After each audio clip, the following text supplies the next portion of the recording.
పెద్ద అంబర్పేటల మీటింగ్ పెట్టి వీళ్ళు చెప్తే సరిపోదని ఒక తీస్మార్ ఖాన్ ఢిల్లీలోకి వెళ్ళి రాహుల్ గాంధీ గారిని తీసుకొచ్చి ఆయనతోటి ప్రైవేట్ కాలేజీ యాజమాన్యాలను కూర్చుండబెట్టి మీ ఫీజు రీయింబర్స్మెంట్ పైసలన్నీ మేము ఇప్పిస్తాం, మీ కళాశాలలన్నింటినీ కూడా మేము వృద్ధిలోకి తీసుకొస్తామని చెప్పి దొంగ మాటలు చెప్పి ఓట్లు వేయించుకున్నారు. అంతకంటే ముందు ఉత్తమ్ కుమార్ రెడ్డి గారు పిసిసి చీఫ్గా ఉన్నప్పుడు ఏకంగా వీళ్ళందరినీ ఢిల్లీ తోలుకపోయి బీఆర్ఎస్ పార్టీ మొత్తం దుంపనాశనం చేస్తుంది తెలంగాణ రాష్ట్రాన్ని, మేమైతే మీకు ఎప్పటికీ అండగానే ఉంటాం, భవిష్యత్తులో మాకు అవకాశం ఇవ్వండి అని చెప్పి ఢిల్లీకి తోలుకపోయి రాహుల్ గాంధీ గారిని అక్కడో పాలు కల్పించారు.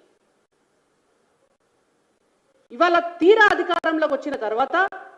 గతంలో ఉన్నటువంటి బీఆర్ఎస్ పార్టీ మొత్తం అపలపాలు చేసింది కాబట్టి ఇలా మాకు శాతనైతే లేదంటే చేత కాకపోతే దిగిపోండి,